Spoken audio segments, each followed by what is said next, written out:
Well, how is it going? Welcome, welcome, welcome. It is Wednesday, December 11th. This is the RambleCast. I'm your host, Cody Toombs, and with me I have Corbin Davenport. Hello. So, oh boy, it's December. Um, Cody and his intelligent agent.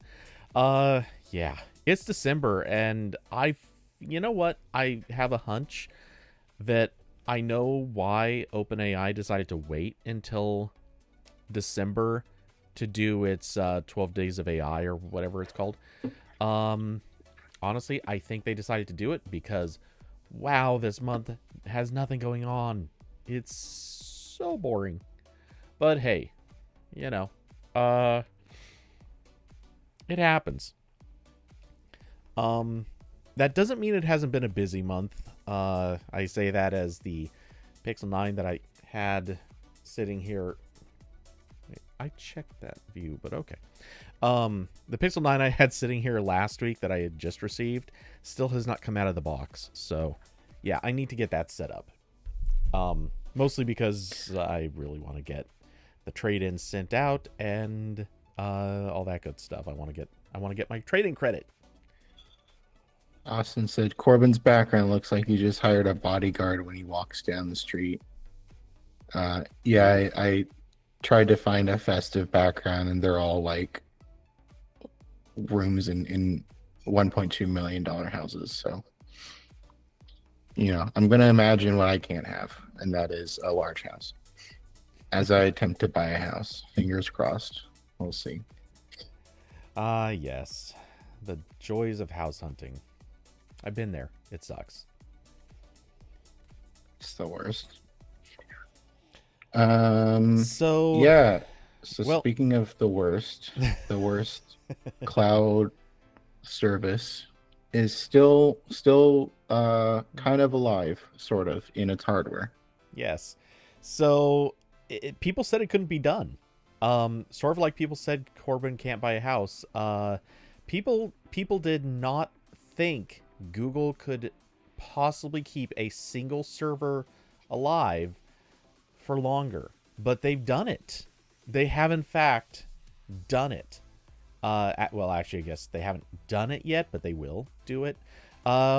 If you still have a Stadia controller, you have another year to convert it over to Bluetooth. This, as the tweet above says, the deadline was originally going to be December 31st, 2023, and now they've pushed it back for another year, which it was already extended once before, to 2025. So, what does this mean? Absolutely nothing new, but I want to give Google a little bit of credit here.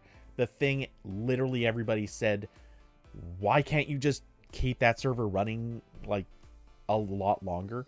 Google finally was like, yeah, okay, you know what? We have $50 lying around. We'll just keep the server up. It's fine. Like, it's not costing us enough to matter. Let's just keep it going. So I have a feeling that this is one of those things that they'll keep it going for like maybe another year or two after this. I'm sure there was going to be like 3-4 conversions that come after this. But hey, that's okay. That's fine. They at some point they will obviously kill the service, but no one's going to care. Except there will absolutely be like 50 people who pop up and suddenly go, "Wait, did I miss it?"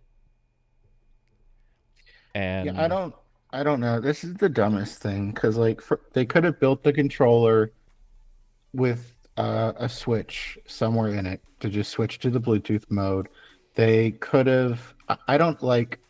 I'm assuming some infrastructure for like the firmware updates for this thing is still around, or this is the server. So like, why not just push a firmware update to all of them that turn them into Bluetooth? Now you still need the server running for that, obviously.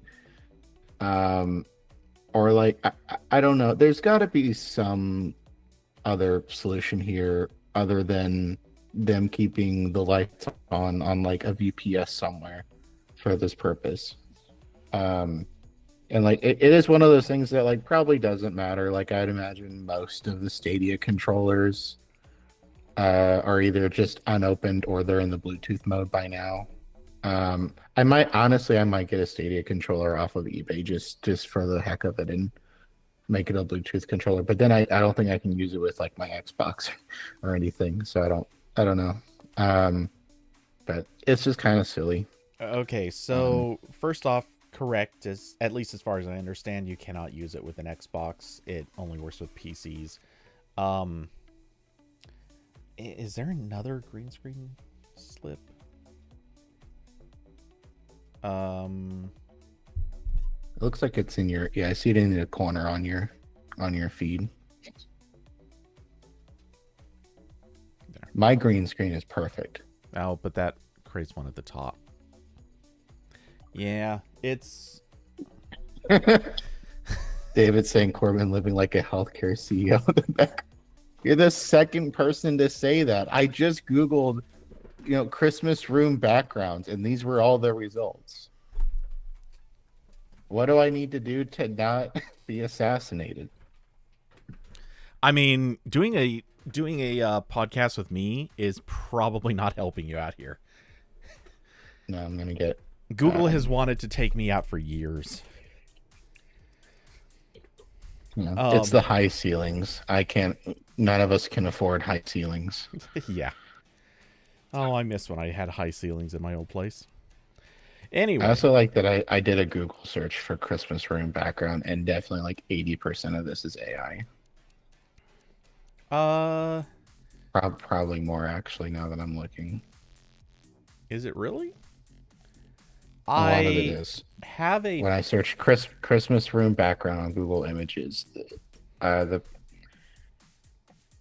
two in the top, the first two results are definitely AI. Various some results. Of the others. I was going to say the thing I'm looking at, this absolutely does look like something that would be at a, like in the common area of a resort. Yeah. Because I've seen a couple of ski lodges that definitely, I haven't been to them during Christmas events, but I've been to a couple of ski lodges where clearly for the events they overdo it, and this looks like the kind of cheesy thing that they would do. Yeah. Well, I'm keeping it this time. Maybe next week I'll find a different background. Or is this even happening next week? I don't know. What is the day? It's the 11th now. The 18th is next week. Okay. So yeah, I'll still be here. That's fine. Yeah, we're not going to have any Christmas break for a little while longer. All right. Anyway, which I guess by next week I should figure out what the plan's going to be for Christmas, seeing as the stream date would literally be the 25th. I don't think any news is going to happen between next week's show and Christmas. So no, yeah, I'm going to be out anyway. I think I'll just try to plan for a game stream or something. Anyway, so let's see. All right, you mentioned why couldn't they push a firmware update? The simple answer is that's not going to work when none of these controllers are on most of the time. They have to be taken out of the box first.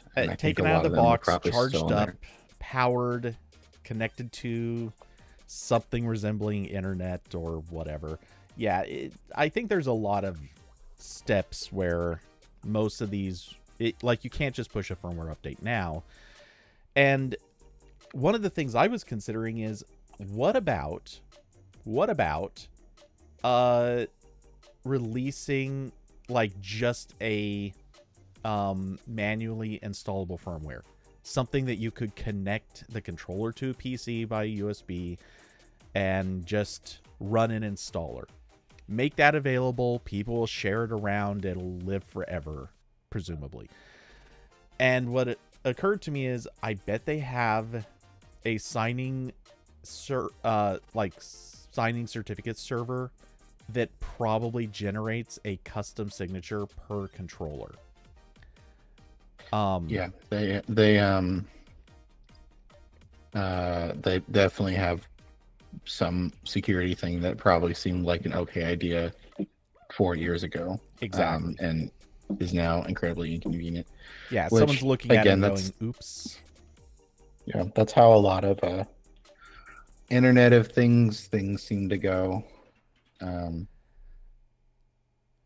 So, yeah, I have a feeling that's why this has become a dumb situation. And they could theoretically solve this. I say theoretically by, you know, releasing, let's say, an actual signing application, something that knows how to generate those certificates. The problem with that is it would then theoretically allow somebody to create their own firmware to control these controllers, which might allow them to be used for things other than their intended purpose as a generic controller. I don't know if Google would care about that, but I could totally imagine Google caring about that. Because who knows if somebody uses this to, like, I don't know, control a drone that ends up being flown into a airplane or something.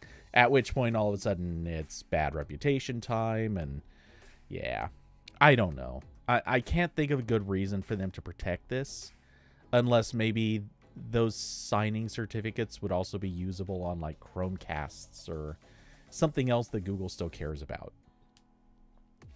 Whatever the case, yeah, somebody goofed, and yes, these obviously should have had a switch right from the start that allowed them to be used as Bluetooth controllers. Um, you know, just a hard switch on the top would have been fantastic. Or maybe a button that you just held down and it blinks a light and to indicate, yeah, we're on Bluetooth now, or nope, we're back to Stadia mode, or anything like that. Those all would have been better solutions. Um, yeah. So anyway, they are what they are. But hey, that I still have to give Google that minimal amount of credit for the fact that yes, you can at least still keep, or there, you've got a little more time by a little more time in the grand scheme of another whole year out of your life. Anyway, so speaking of um goofy software install situations with companies, Corbin, take it away. yeah, so there's some good old-fashioned misinformation going around on the tech media right now. There's a bunch of articles about how Microsoft has supposedly backtracked on Windows 11's higher system requirements, and you can install it on unsupported PCs now. Like that's allowed, and that's not really true. So what happened is there's a support article on Microsoft's website that is titled "Installing Windows 11 on Devices That Don't Meet Minimum System Requirements." And this article explains that Windows 11 on unsupported hardware, which is like PCs with really old CPUs or PCs without TPM2 or PCs not using secure boot or whatever. All of those, if you still try to install Windows 11 on them, it's not supported. Microsoft isn't going to help you if you have issues. It might break at some point. Nothing new there. And that's basically what the support article says. It's like, if you do it, you're going to have a bunch of issues. It doesn't say how to do it. And it also, says like it mentions after you do it, there might be like warnings in the system and stuff. So somehow, I don't really know how this happened, but some sites saw this support article and saw this as evidence that Microsoft will allow it, and just with like a bunch of caveats. I don't know what they read because it's not this. Again, this doesn't like explain how to do it. It doesn't say you should do it. It says you can do it, which like that's just sort of acknowledging reality. Like Microsoft has hidden flags in the installer that you can use to override, and I'm sure that's there for IT departments, people who know what they're doing, edge cases, whatever. Um, but it's still not like sanctioned. And a bunch of sites thought this article was new, and they thought that, wow, Microsoft's like finally saying you can like do this now. So it must be like they're changing policies and stuff. No, this article has been there since 2021, like when Windows 11 came out. You can check. I linked in my article the Internet Archive link, and they have archives of this page going back to 2021. So someone saw this and thought it was new and thought that it was Microsoft reversing their policy, and then a bunch of other sites reblogged it because that's how this ecosystem works anymore. No one's doing like enough deep digging either because they don't care or they're not paid enough to care. So then it just keeps going and going. So now I googled this earlier and there was like 20 articles about this.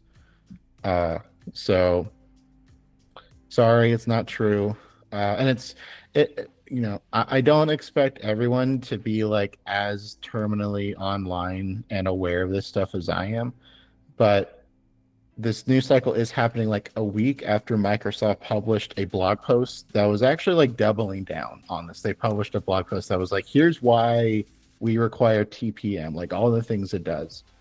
So it would have been weird to go back on it immediately after doubling down and immediately after, well, not immediately after, but like after years of like them not really budging on this. Like people have been asking them since Windows 11 was in previews to like, hey, can you allow this to be installed on older PCs? So when Windows 10 isn't supported anymore, we still have like an option, and they have not done that. So I emailed Microsoft to ask, like, just to get like double super confirmation. They're still working on getting back to me, so I don't have that yet, but there's no evidence they changed anything. So yeah, if you have an old PC, you can either, Windows 10 is still getting free updates until October 2025. So you have until then to decide, do I want to pay for updates or get a new PC or switch to Linux? Or just hope you don't get malware on Windows 10. But I would really not advise doing that if you can avoid it. I know some people don't have a choice, but just do what you can. Technically, you did leave out going Hackintosh. Yeah, let me get the least supported. I mean, pretty soon the support level will be about the same. So going from the operating system that once worked on your PC but doesn't anymore to the operating system that never worked on your computer and only works until Apple changes its mind. Until Apple changes its mind, and also only works in the first place because many people defied God and got this bootloader working on PCs. Yes. Corbin calling out the media like a true journalist, true speaker. No, I just looked on Internet Archive. This is like 1 minute of work. I didn't do anything. No. I don't know if that comment came at the same time or not, but I popped up the screenshot you took and posted to Discord of all the people or all the sites that had bogus articles. Yeah. You're calling them out. Yeah, it's, this happens a lot in tech journalism now because it's increasingly people who are paid in Stanley nickels to write articles, and they're not really compensated or incentivized enough to do research work. Like, this is a great, headline of like, hey, you can finally do this thing that like everyone's been waiting to do. And I can get the motivation to want to write that even if it's not true. But This is happening more and more. And it's really annoying. So if you saw that, I'm sorry. It's not real. You still have to hack the Windows 11 install. Which that's kind of the main question is like, I'm not really a like, oh, you should only do it if Microsoft super allows it. But there is a question of like, at what point does Microsoft start breaking those unofficial installs? And that's not an answer I feel comfortable trying to make a determination on, because they have done it already. One of the updates, I've mentioned this in my article, but like there was updates a while ago that started requiring a x86 CPU instruction that's like really old. It's like Intel added it in like the first Intel Core chips. So I basically no one was trying to put Windows 11 on computers with that chips, but like the people who did, it didn't work anymore. So maybe over time they'll start like adding stuff that is under the official requirements, but beyond like what a lot of people have hacked onto their computers. Don't know yet. Also, we still don't know like what's happening with Windows 12 and whether or not that will have, raised the bar again. Who knows? Maybe it won't raise the official bar, but like unofficially, it also won't work. Something like that. I mean, it's Windows, so it unofficially kind of doesn't work a lot of the time anyway. Right. Yeah, that's why if you have a Windows 10 PC, like definitely try Linux. I'm never gonna be one of those people that's like, I don't, everyone can use Linux. This is a great replacement for Windows. It's not, but like in some situations it can be. There's Like always keeping gonna the be computer the working. yeah, like if it's like someone's computer, they're mostly just in the web browser. Yeah, it's fine.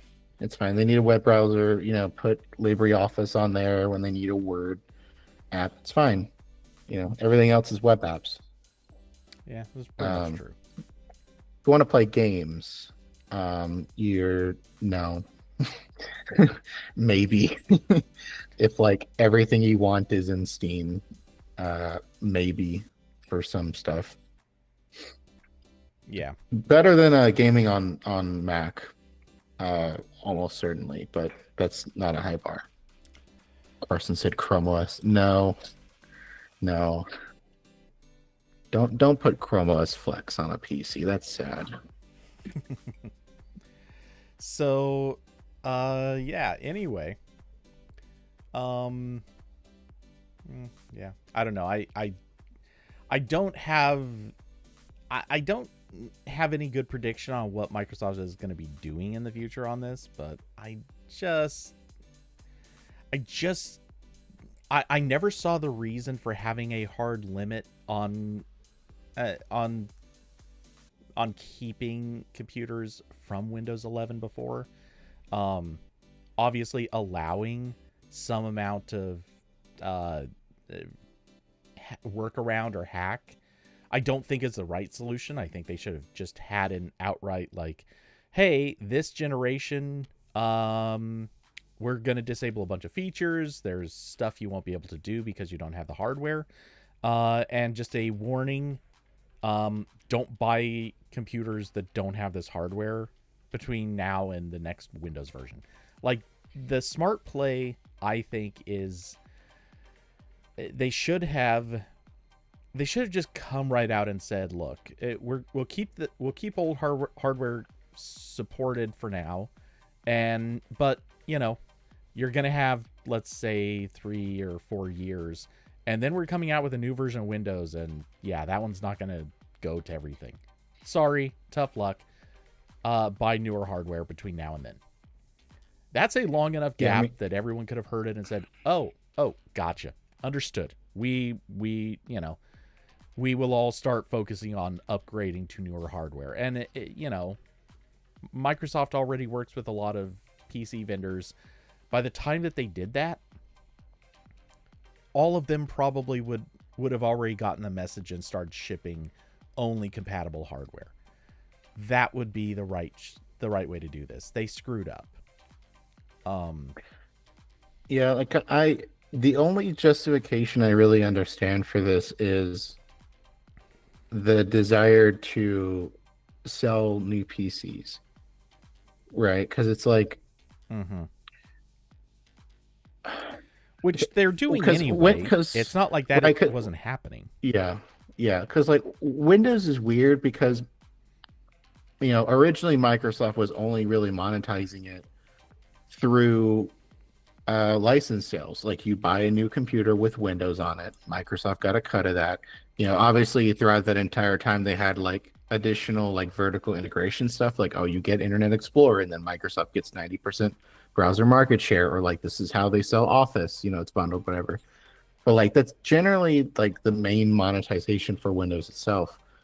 But then over time with Windows 8 and 10 and now 11, it's more of a live service where it's monetized through like every conceivable annoying pop-up. Like you're getting pop-ups about OneDrive, about Game Pass. Edge is in there just being basically malware at this point. Like there's so like from a purely money sucking perspective, you'd want everyone to be on Windows 11, the most monetized operating system. Um, so it doesn't really make sense to like still limit that unless selling PCs is a higher priority, because that's been like when you go to like Microsoft's like Windows blog, like their company blog for Windows stuff. A lot of it is like buy a new Windows 11 PC this holiday season, and like, oh, your old PC still on Windows 10, we'll get a new one.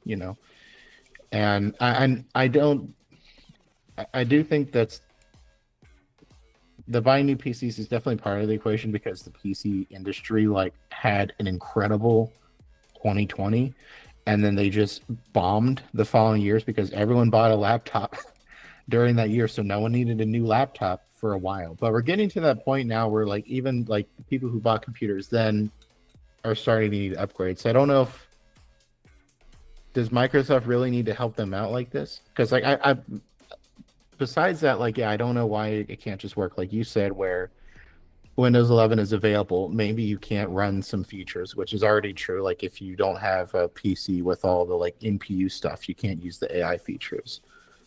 Um, like I don't, even in this article they mentioned like the warnings you get if you have Windows 11 on an unsupported device. Well, just make it available and show those same warnings. Like I don't. Yeah, I don't know. I just get annoyed because I wrote this. I wrote about this in an article on the spacebar, where we're going to get to the point in next year where millions, if not billions, of devices are going to stay on Windows 10, and they're not going to get security fixes unless the owners pay for them. So all of those computers become much more vulnerable to malware and viruses and not fun stuff for seemingly no reason. Like there is some PCs that like actually cannot run Windows 11 that do run Windows 10. Like Windows 11 fully dropped 32-bit support. But like there's they can go back a little bit farther. I'm not expecting them to like make sure Windows 11 is running perfectly on like 15-year-old computers, but they can go back a little bit further. So, first, I have a dare. I dare you to actually call them out somewhere in the not too distant future once 10 is effectively DOA. My dare is actually follow virus statistics on Windows 10 machines, especially if there's any big any like runaway virus that just blows up. Call it out. Watch as Microsoft, obviously they're not going to show any sort of emotion or reaction to this, but watch Microsoft just suffer from the bad decision to make Windows 10 just to leave Windows 10 users sort of just Yeah, sitting in the wind and with nothing between them. Like no protection, no coverage, and look at that. That was a thing Microsoft could have prevented and chose not to. yeah, because they're gonna make um all of the like they're making the like Windows Defender um updates like for Windows 10 anyway, because the underlying thing here is that as with every previous version of Windows, there's going to be companies that do not want to upgrade for the longest amount of time, and Microsoft charges them extra money to continue supporting them. Um, so they have to do that anyway. And now they're this time they are taking the extra step of like you can get the updates that we only give to businesses usually, but like you still have to pay for them. Mm-hmm. Um, so I don't like it. So, yeah. Anyway, how there was one other thing I was gonna. Now I can't remember. I should have written it down. Oh well. Um. Yeah. Anyway, so Microsoft did do dumb. But on a separate topic, also relating to Windows. Wow, I honestly thought we were going to be through this one a lot faster, but sorry, Corbin, I'm going to make you talk again a little bit more. But wait, didn't this have Windows stuff in the description?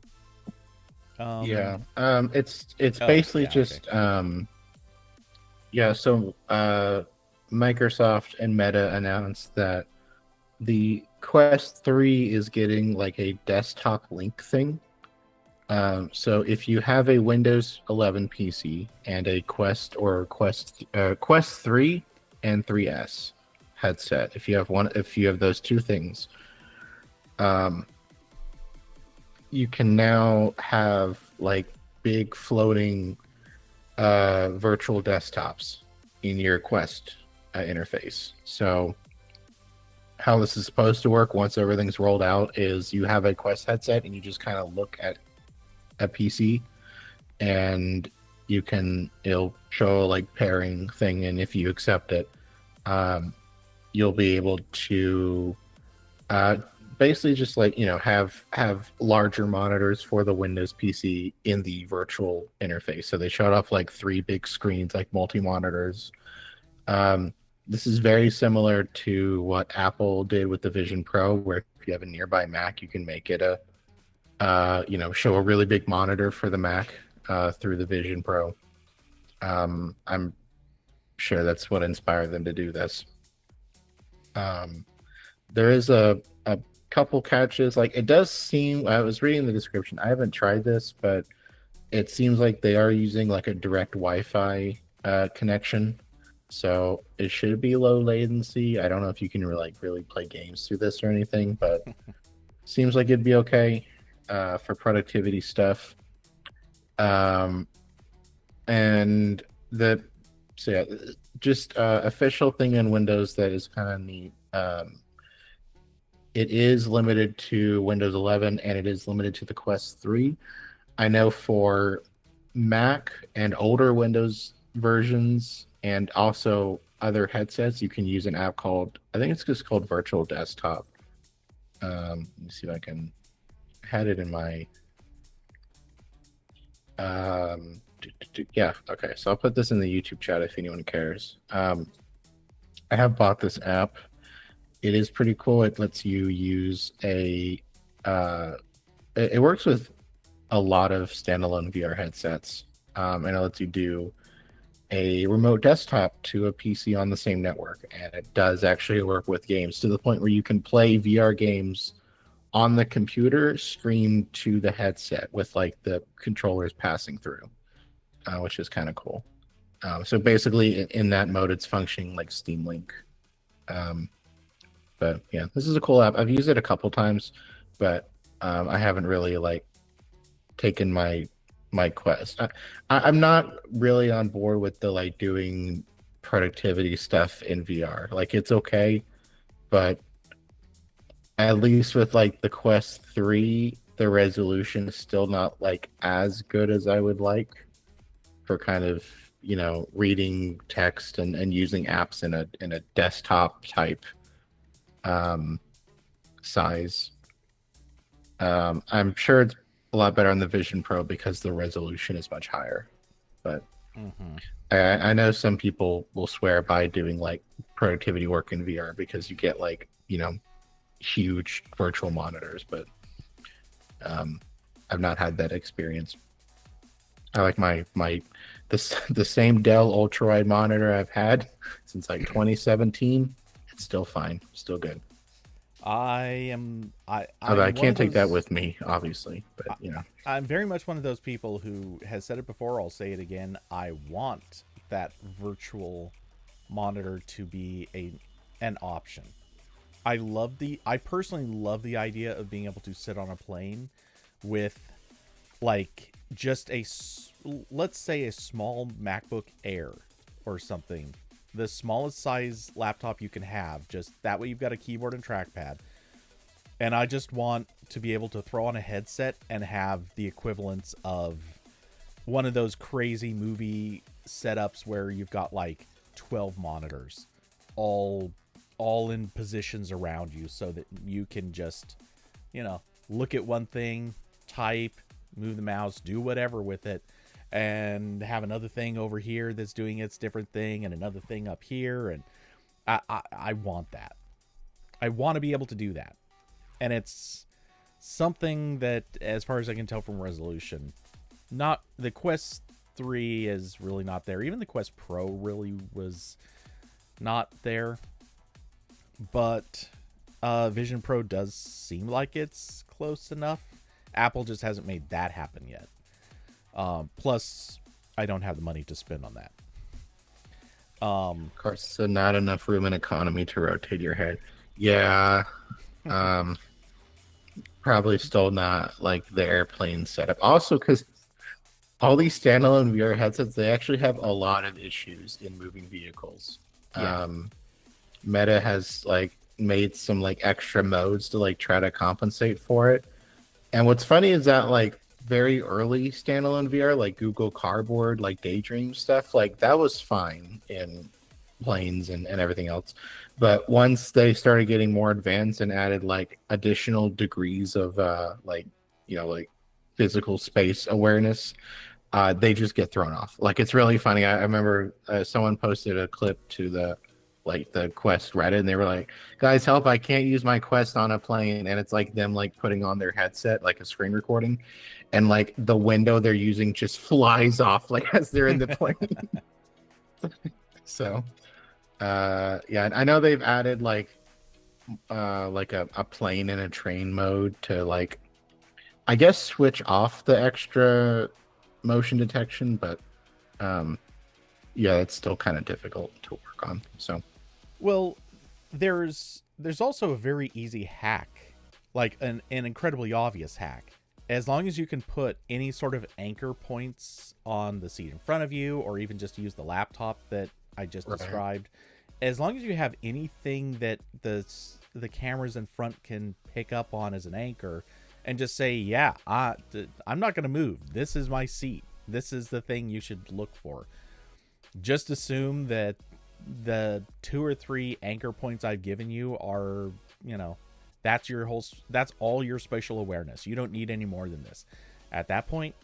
And I know from some experience that's an easy thing to do. That's easier than all the calculations they are already doing with the sensors they have. Yeah, I So mean it's that's doable. what Nintendo did with the 3DS. The Yeah. 3DS had augmented reality stuff, and they had like little cards you could put on a table, and it would do like animations and stuff. Yeah. So The PlayStation 4, I think, had their, I want to call it eyesight camera or mhm. whatever. It did stuff like that. Yeah, this is old technology. This is the easiest thing to do. So 100% it's doable. They just need to actually do that. Um So yeah, I like that this is a thing that they're working on. I mean, cheers to that. Uh, but yeah, I certainly want the limit I've said before, and it's certainly where I still hold is the stopping issue is you need to have text that actually looks good on the screen. That's always where this is going to be the problem.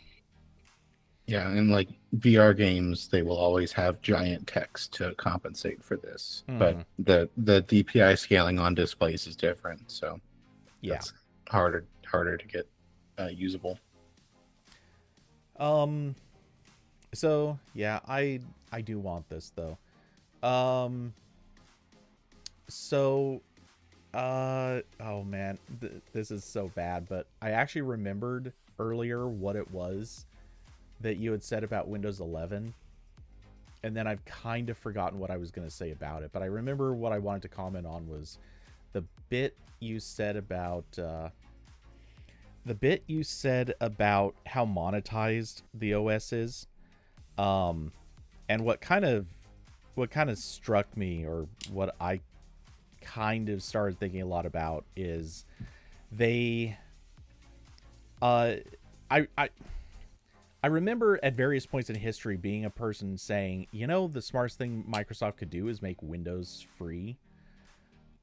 Just make it free, make it so people can just get it and be on it, and then find ways to monetize from there, or even just have take advantage of the fact that you'll be the OS leader, or still be the OS leader, but you can keep selling software to people. And Microsoft clearly heard that ideology from somewhere, but then they never took up the part where they just made the OS free. Um, and they even kind of have done that. Like, a lot of upgrades have been free, but they didn't. They're tying it to hardware now. Like, upgrades in Yeah, you hardware still are the yeah, new you go limit. to the Microsoft store and you still buy like a Windows key. And if your PC ship with Windows Home and you need something in the Pro version, then that's like a different thing you have to buy. Which I found out also when I was reviewing this Snapdragon Elite laptop, and I was like, wow, there's like no virtualization software for Windows on ARM yet. And I was like, oh, you know what? That's fine because Microsoft has Hyper-V, which is what this was. Oh, Hyper-V is Pro Mm-hmm. only, and this ships with Home. Okay, I guess never mind. I'm just not doing virtualization today. At least it's not Um, as bad as it was a few Windows versions ago, where they had like 12 different SKUs, all of which were sort of like different level. Like, you could have Home and Home Pro, and then there was like several different yeah, versions of like server, business and and perfect. yeah, and Yeah, a business version. And it's like, you had to have a giant like product comparison box just to understand which version does what, why do I need it. And then you would inevitably see like one feature from a completely different package, and it's like, wait, but I want that. Is the literal only way to get this to go with some ultimate edition that is going to cost way more? You've got two versions that are all just like the minor upgrades from their specific base SKUs, and they both have something that I want, but now I have to go to the most expensive thing just to get both of those things. Like, that was bad, and people hated it. yeah, So yeah. Microsoft And sort of fixed that, but just got everything else no, wrong. yeah, they, you know, one step forward, two steps back. It is again, it is a shame because there's parts of Windows 11 that are very good, and I actually think big upgrades over 10. But then they ruin it with everything else they do. Yeah. And it's really unfortunate. Yeah. Also, If for no other reason, then this is the default computer experience for most people. Mm-hmm. Most people don't know how to, run the PowerShell command to uninstall everything like I do immediately every time I do a fresh Windows install, or know the special Konami code you have to do with the Microsoft Edge setup so it will not like periodically copy all of your data from Chrome. It's pretty gross. Yeah, and this is why I don't run Windows basically anywhere. Um. Oh, yeah. Oh, and also I was thinking, and you kind of hit this, and I almost interrupted you, but didn't. I think Windows, or one of the things, well, one of the things you mentioned, there are certain features that you obviously can't really do, like use AI stuff if you don't have an NPU. Um, and I was starting to think that might actually be the reason Microsoft wants to push everyone to do hardware upgrades, because they want to be able to sell, um, the AI services, because that is obviously, like, Copilot is their big attempt at making another service revenue. And if they can get people to upgrade their hardware and get an NPU, they're like, those people can now become Copilot Plus subscribers. I think there's Well, very possibly a big aspect of that. And did they plan for that? I don't know. But is it clearly an incentive? Yeah. I I don't know if that is though, because like It shouldn't be. it.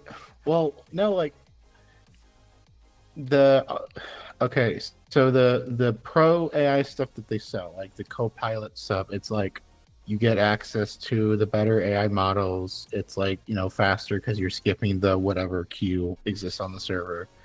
It's like unlocking the AI features in the Office apps or whatever.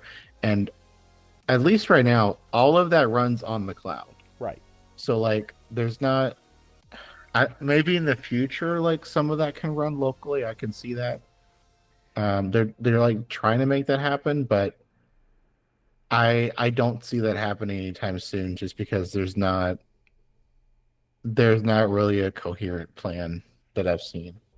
Right. And Um, I get what you're saying. It's, why do you need a hardware upgrade if it's all stuff running in the cloud? And I think the difference, or the explanation, is that they're probably looking at using the hardware so that they can do not the processing on the actual AI stuff that they're going to be doing in the cloud, but rather I think they want it so that they can do sort of the pre-processing of your input data.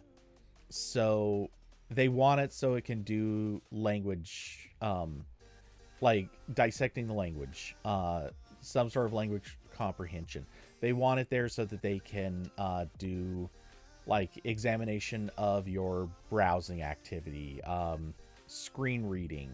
They want to have all of that stuff, which is all stuff that they're surely just gonna, you know, try to process too. So that's my guess. I think they want it because it gives them the ability to do more processing stuff. And maybe. I don't know, maybe that's way off, but it feels like a explanation. Yeah, I don't know. That is also the silliest thing with the current Copilot PC push, is that they're very much branded as like, oh, it's using like the local hardware, like for all this AI stuff. But Copilot on Windows is just a web wrapper. Like it's not using that chip for anything. It is being used for like webcam filters and like whenever recall gets actually rolled out. But like the main thing is like in just a web app, Mm-hmm. which is very funny. I love computers. They're so silly. Yeah. Well, speaking of silly, I suppose next story. Sure. All right. So speaking of silly, we've got some old drama to bring back up, and this is drama I'm sure everyone was waiting to hear. It's the exciting new uh judgment that WordPress can no longer block WP Engine. Now, some of you might recall this story from, I don't know, it was what, 2-3 months ago. Um, Basically, the CEO of WordPress threw the most profound fit. His name is Matt Mullenweg. Um, I don't think they're blocking stories yet, are they? So people were saying in Europe server that like the one in the story was blocked, and I clicked on it and it wasn't. So Okay. Yeah. I don't know what they're doing over there.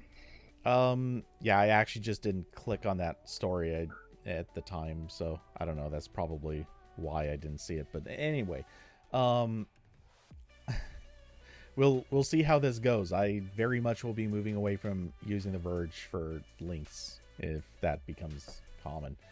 Anyway, so the story as it goes was Matt Mullenweg, CEO of WordPress, threw this crazy fit about how WP Engine is a leech. It was stealing all this work that WordPress org was doing. They weren't contributing anything back, blah blah blah. Anyway, his fit, whether justified or not, and different people have taken different stances on this. But generally speaking, it wasn't going well. He was seen as pretty much a crybaby. There wasn't really a lot being accomplished, and over the following weeks, he basically just kept making it worse by saying weird things, getting really aggressive about it. They put up messages basically saying if you are in any way affiliated with WP Engine, you need to not use WordPress.org or WordPress.com, I think.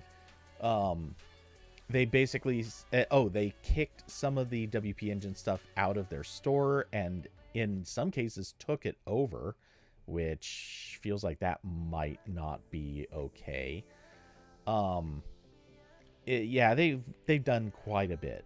They pushed some of the lines well past where they should have been.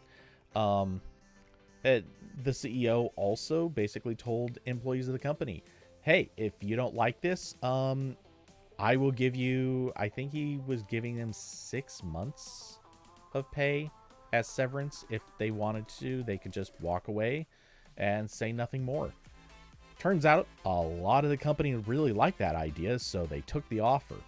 In a lot of those cases, people who weren't even opposed to what he was doing were like, yeah, no, 6 months. I'll go find another job. That's great. Later. And so yeah, it's been not great at WordPress for a while. Anyway, WP Engine all this time has also been fighting back in their various ways, and one of those was basically taking the block to court, and well, a judge agrees. The block was not okay. I didn't read through all the specifics, but basically, yeah, it was a violation of some contractual terms, I believe. It's harmful to customers, so on and so forth. Anyway, the judge basically it basically said, no, that's not going to work. So WordPress, you have to cease the block. So I'm sure this will probably, or this likely will go to appeals. I don't know.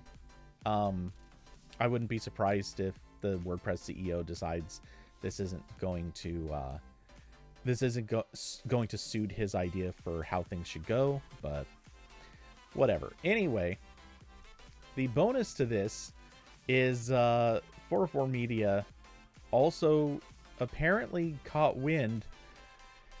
He threw a prolific whiny fit in the company Slack as he changed his I believe he changed his name to Gone. Is that correct?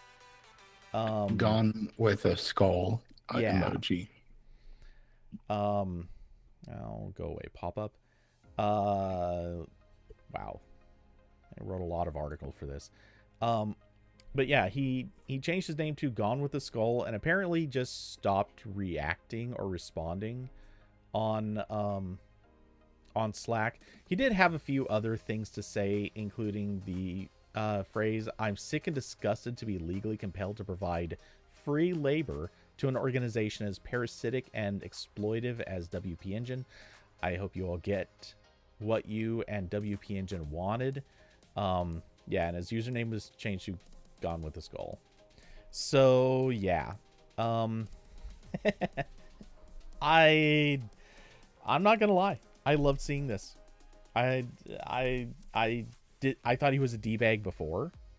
I think this is going exactly as well as it should. He's such a whiny baby. This is the funniest thing. Like this,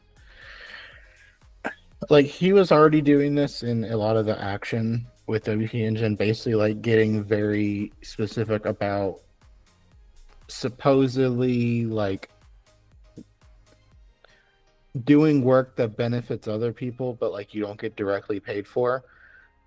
Which like as soon as you're in that mentality, you messed up building any kind of a software or hardware platform.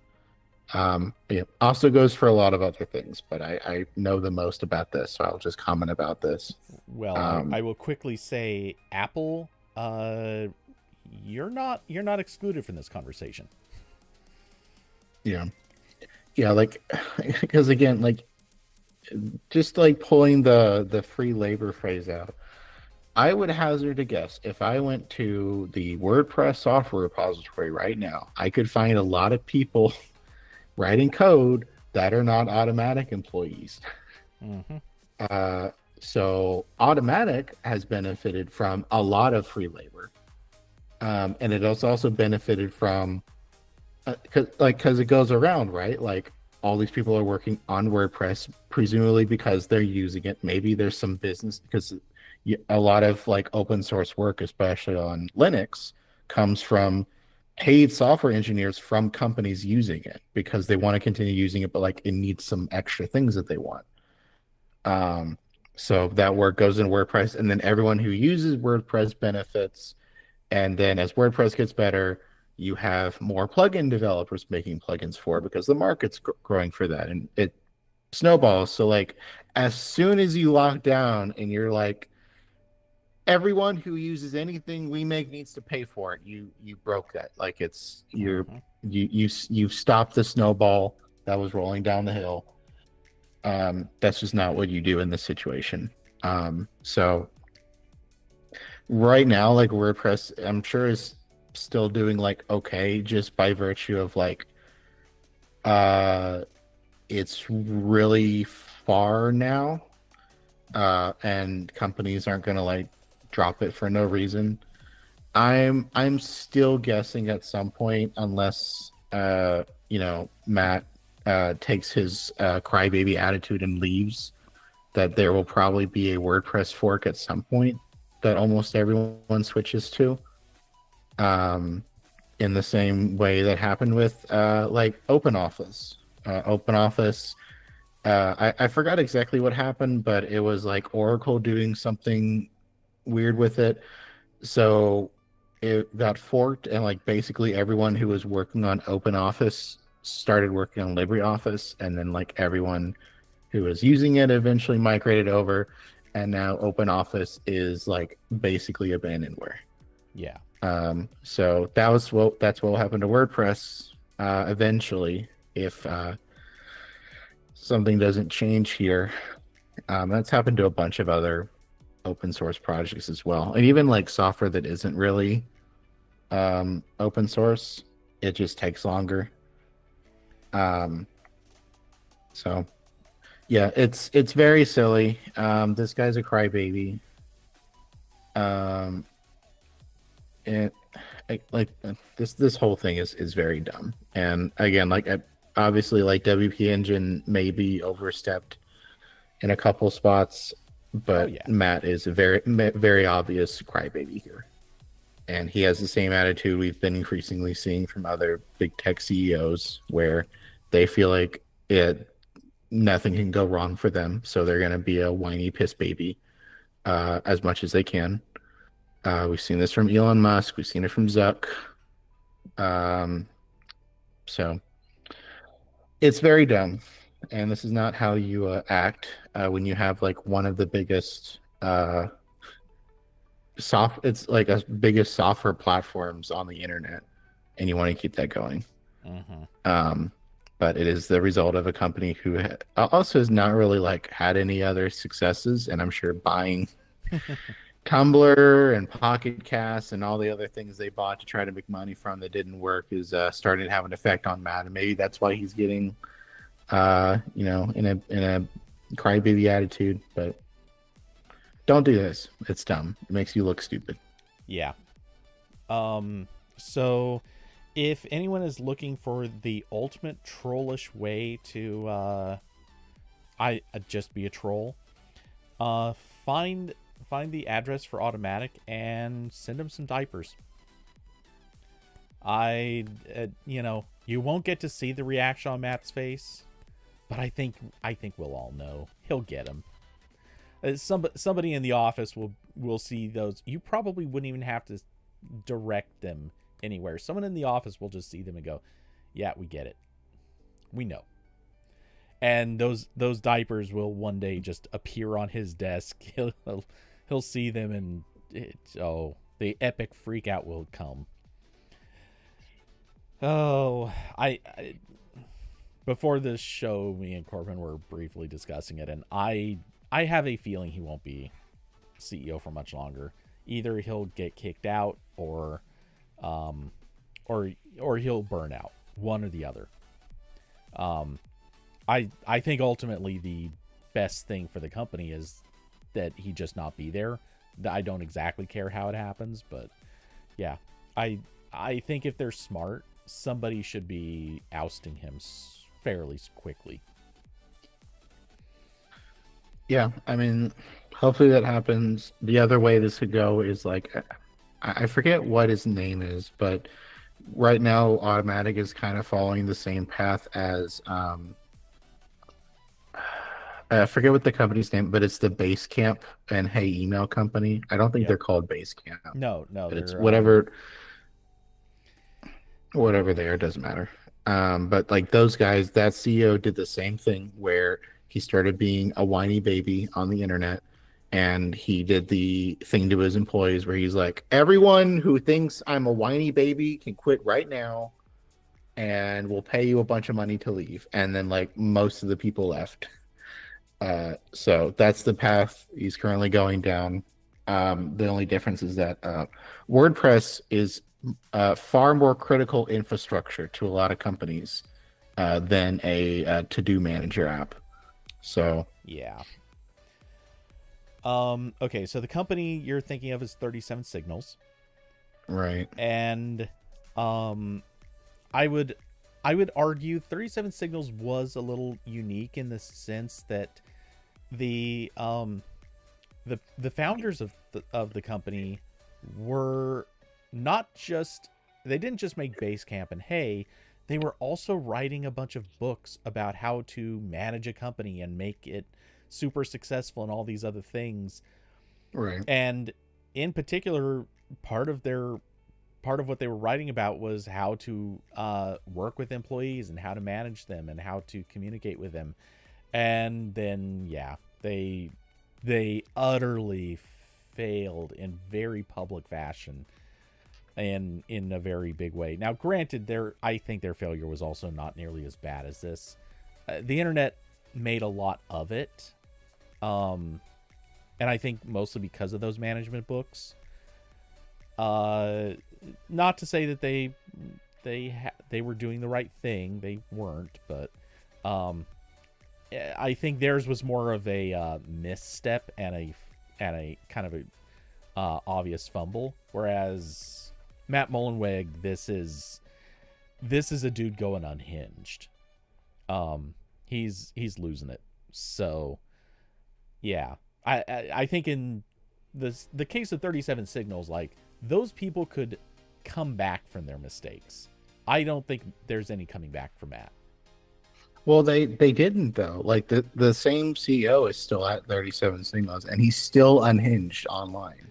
Okay, I Um, don't follow, so I did not know that. okay. I'm just saying he Yeah. from the mistakes that were going on when they went off the deep end, like their mistakes were correctable and they could Right. realistically have come back. I don't see They any. did. They didn't. Yeah. Okay. Well, Yeah. They yeah. didn't. Again, yeah. Like again, like as you know, you can't change the past, but like he could sit down today and be like, I've decided I will no longer be a whiny piss baby on the internet, and I'm gonna stop treating WordPress like it's a product that I fully own. Uh, he could do that. So far, has decided not to. So I don't yeah. I don't think anyone forgives this. Now obviously maybe he could stop being the way he is, but I don't think he's going to. Well, or not only do I think he's not going to, but I think people are going to just look at him for the next several years as, oh, you're the guy who wet his diapers. Like you dropped a full load in there and just walked around with it smelling up the joint for months. Yeah. No, nobody thinks you're okay. No one thinks that you have your act together. I don't think I don't think anyone's going to forgive this, even if he does turn around and say, you know what, I was wrong. I'm sorry. I'm gonna go shut up now for 6 months and hope everyone forgets. Like in yeah, six because months, like I don't think people have forgotten it. yeah, like as long as he's still there, and even if he like fully apologized, I know there's still a lot of people and companies who are like, this could happen again Yeah, and have worse consequences. So I'm good. The next blog I make is not going to be WordPress. The next like CMS my company has to use for a new website will not be WordPress. Like that's all. That probably is unchangeable. yeah, Um, because like yeah, you don't want to deal with that. You see a problem developing, you're like, I'm gonna not do that, and I'm gonna use something else. Like I'm sure it is shit not using WordPress again. Unless it's like really absolutely necessary. The space bar has been on Ghost actually since Substack decided to go full Nazi. And you know what? It's fine. I'd like some more plugins, but it's okay. I'm surviving. yeah. And also they're hosted.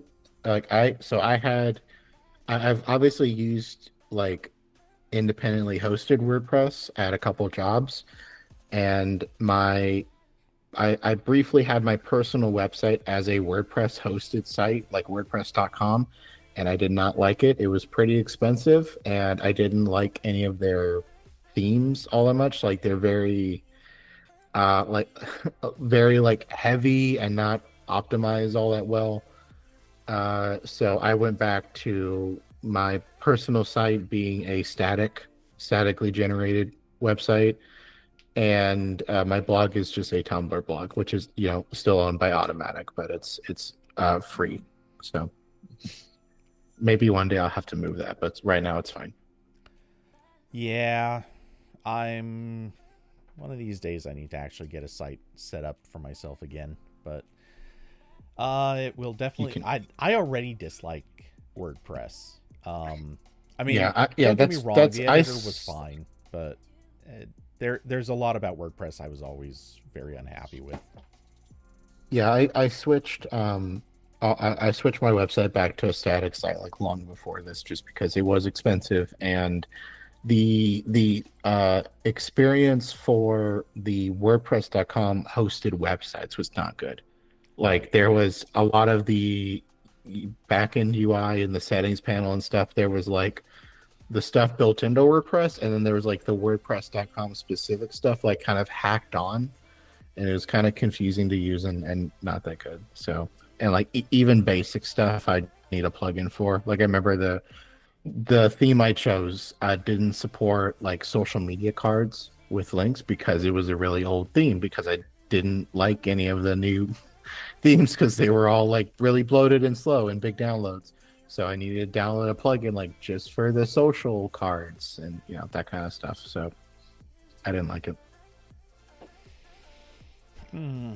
Well, speaking of things that are not expensive, yeah, Raspberry Pi 500 and the Raspberry Pi monitor are on sale. So, Corbin.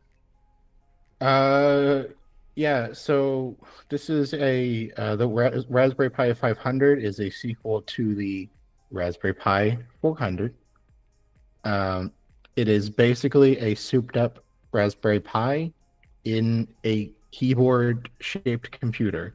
So it is like a modern take on the like Commodore 64 VIC-20 kind of microcomputer where everything was in the keyboard. It's got a bunch of ports on the back. I didn't read all of the specs. I believe this is like a this is mostly a Raspberry Pi 5 in a different shape. I think maybe the CPU is slightly different, or like slightly better, but yeah, it's got 2.4 gigahertz ARM 64-bit chip. It's got 8 gigs of RAM. It has video acceleration for OpenGL ES 3.1 and Vulkan 1.3. It has, I believe, 2 HDMI ports. They say both of those are 4K 60.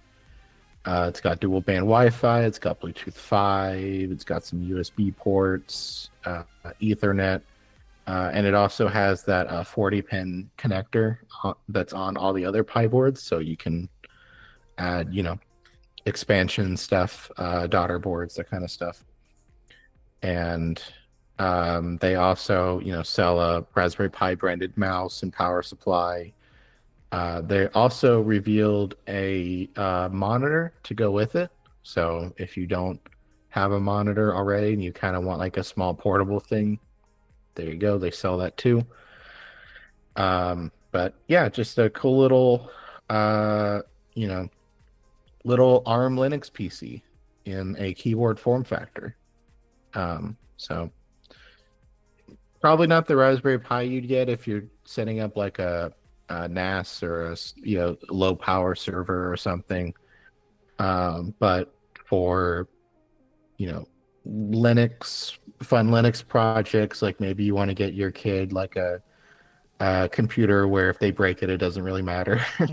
You can just flash a new Linux image on that SD card and you're good to go again, like that kind of thing. Good for that. Probably still not really something you would want as like a normal productivity computer.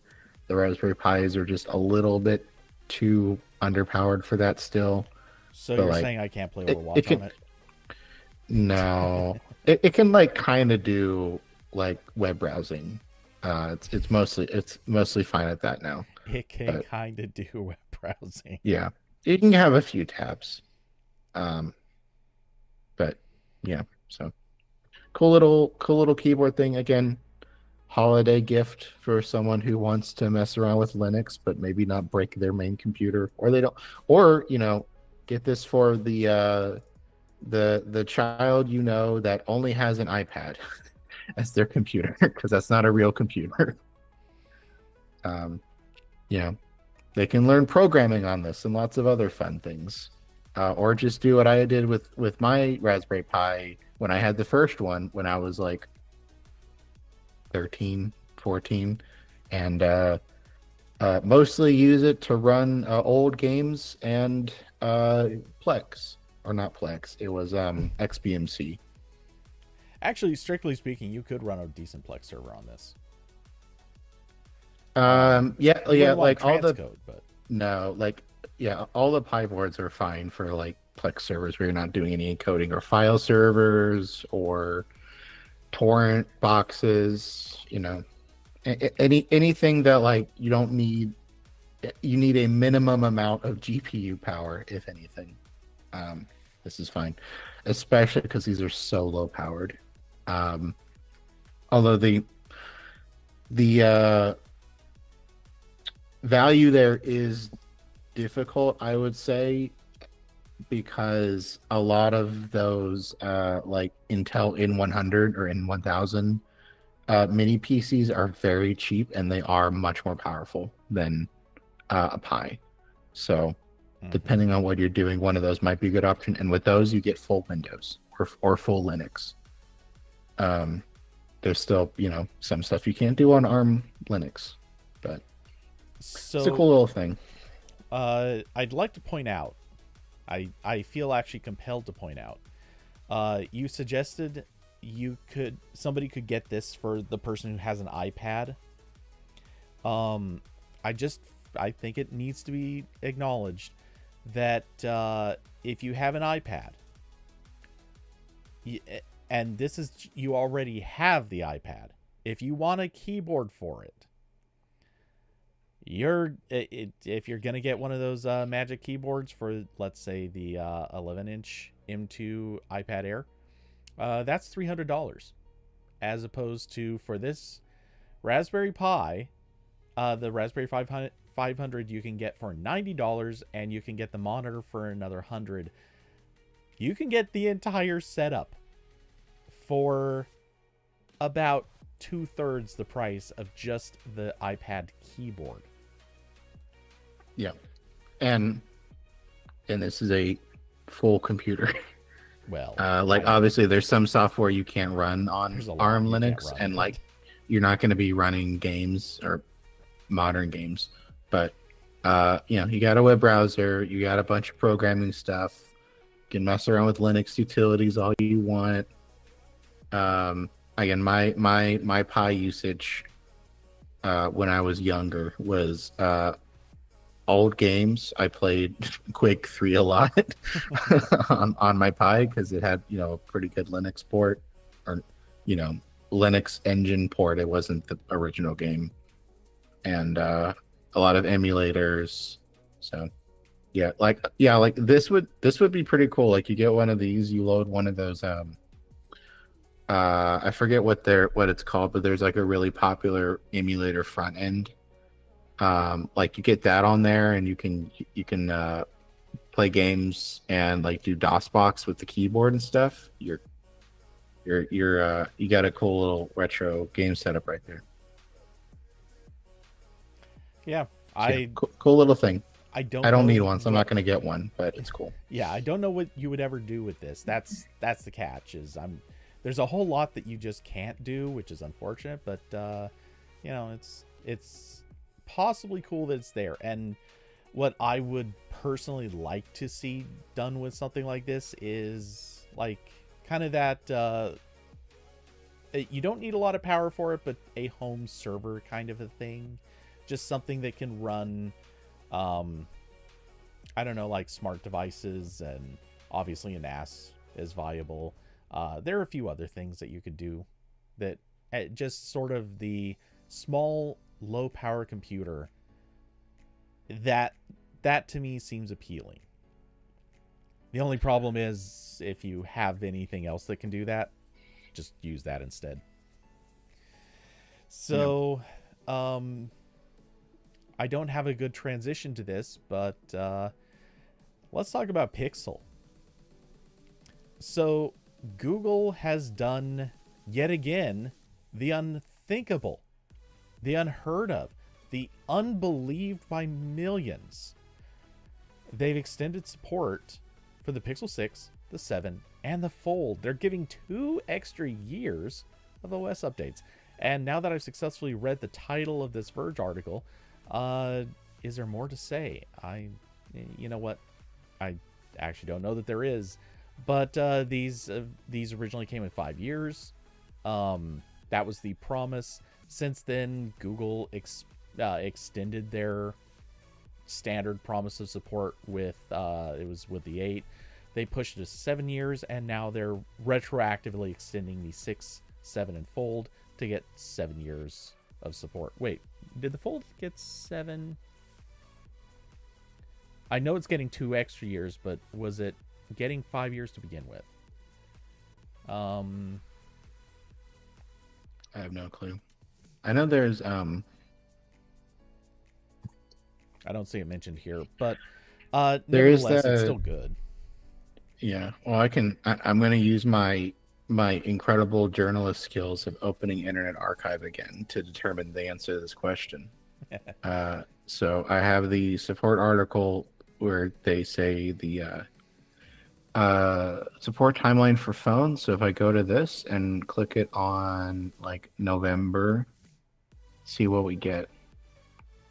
So the current version of this page says, are we looking at the original Pixel Fold? Yeah, I assume so. Yeah. So it said, okay, so the current article says 5 years of Okay. OS and security updates. The previous page says, okay, they, it had Okay, Austin's saying Android it went version from 3 to 5. updates.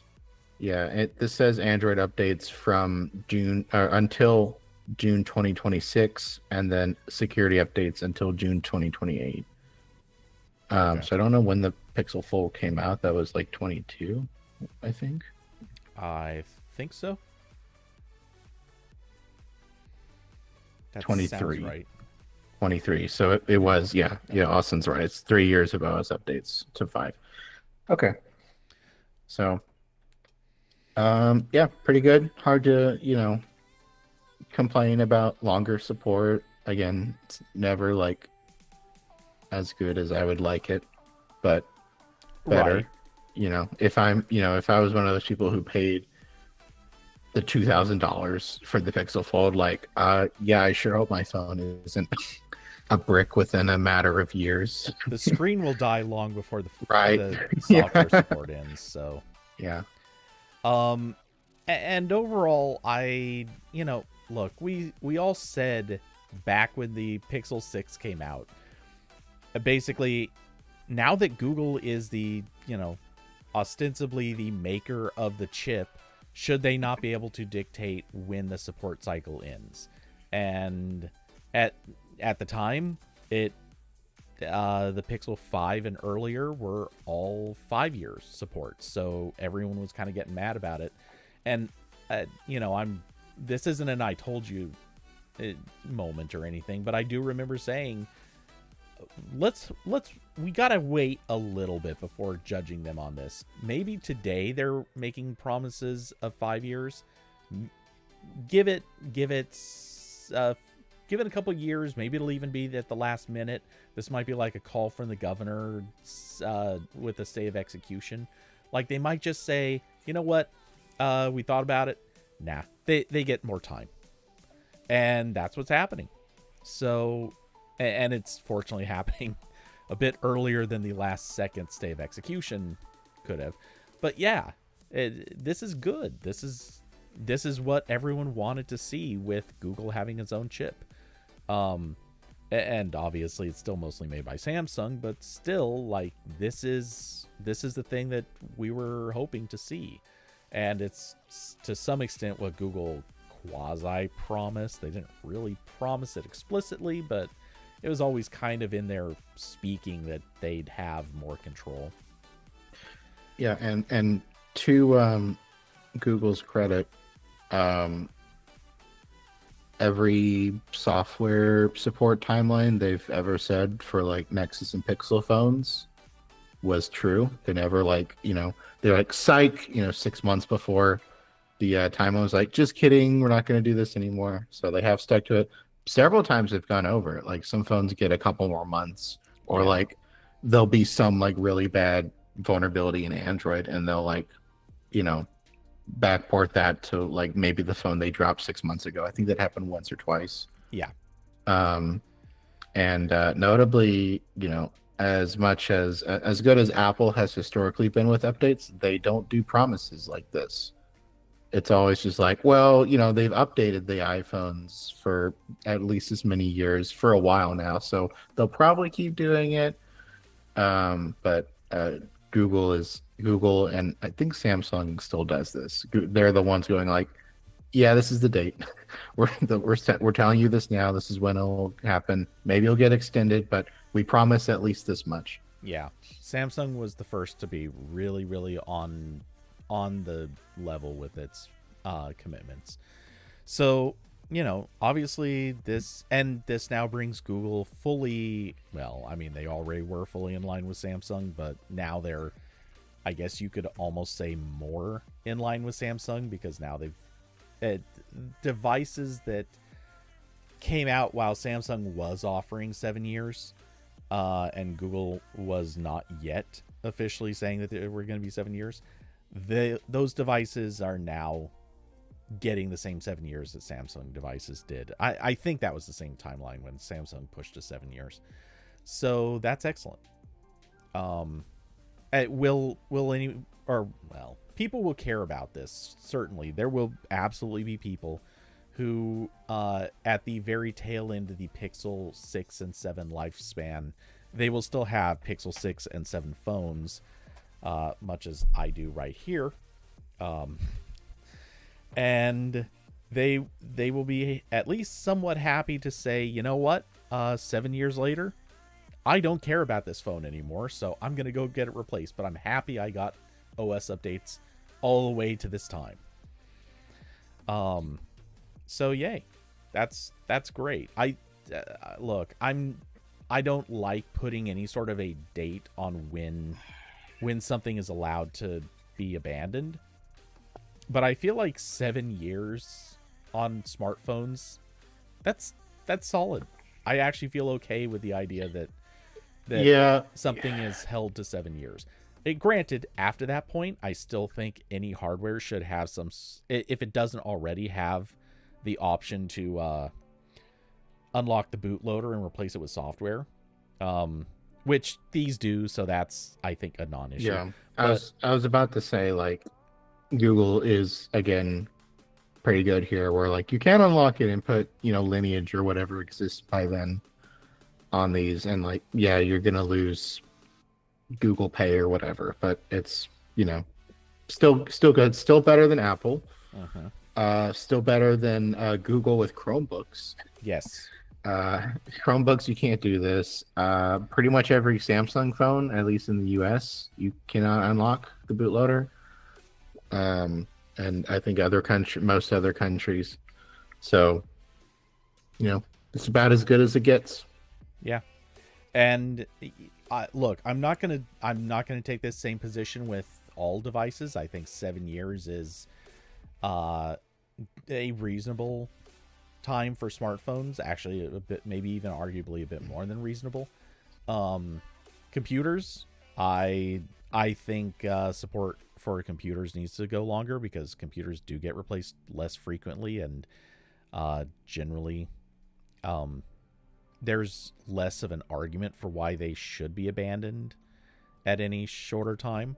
Hear Smart that, Apple? TVs. You know all those Intel machines that you're currently supporting, but you obviously can't wait to abandon in favor of the M series stuff. Yeah, you should probably not kill those faster than you need to. I say that knowing full well that those Intel Macs are gonna get chopped off, probably not super fast, but man, that day is coming. The Intel Macs can run desktop Linux pretty well. Yes, they can. Which you cannot say for the ARM Macs right now. Truth. So yeah, anyway. Yeah, I look, hey, we're kind of ending on a feel good story. I don't know, do you have any other feelings on this? Nope. I put one more thing in that I think we were gonna do last week, and then I was too tired. Yes. Ironically, I had one more thing that I was gonna throw in as a mention too, but okay, you do yours, and then mine. Oh, see, I thought you wanted to alternate, but fine. This is the dumbest and most irrelevant thing, but I just saw it and immediately thought, why can't Sony do this? So Canon has introduced cropping and position guides for several EOS cameras. Now, what this means is, and you can see it if you're watching the screen, it's literally just lines that you can you can create your own, like, I think it's a PNG or a JPEG, whatever, upload it to your camera and load it in as custom guides. This is a feature that people have asked for on a lot of cameras. Sony finally did add it to a few of their cameras, but they never backported the feature to any older cameras, even though those cameras do still get firmware updates.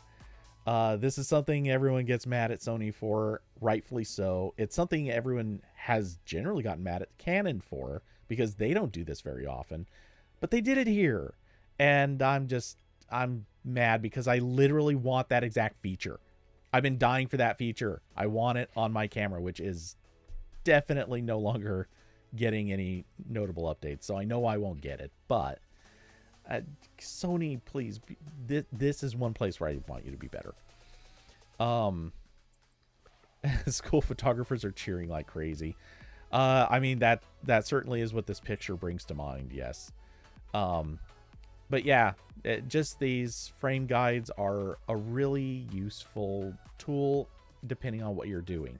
And like, just as an example, I take a lot of photos for AP reviews, and somewhere along the way, our CMS developer decided that they were going to make images not really look right if they weren't in 16:9 or something. Corbin can attest to this. The guidelines and rules that we have on our CMS are very confusing, and sometimes very arbitrary, and sometimes literally wrong. They've actually been wrong. We've been told, here's a thing, you need to do it this way for this reason, and then that's actually not correct in any way, shape, or form. It's complicated. Yeah, How to Geek currently tries to do, I think it's 2x1 images as much as possible, but the website crops that to at least close to 16:9. I have never actually like measured it myself. Almost everywhere. So that's kind of resulted a lot of times when I'm making like a featured image and I think I've done a good job, and then I upload it, it's like, oh wait, it's cropped in a weird way. Yep. So And if I was smart by now, I would have like added an extra guide in my Photoshop template to say this is where it gets cut off, but I've done the extra couple minutes to do that yet. So this will continue to happen until I do that. Yep. And not only that, but there's also the mobile optimized version, which crops it even further. It crops it to, it's not a square. I want to say it's more like maybe 4:3 or so. I don't know. I haven't figured out exactly what it is, but it's definitely cropped further. And oh my God, it makes so many of my images look so bad. There's so many that are just awkwardly cropped because of this.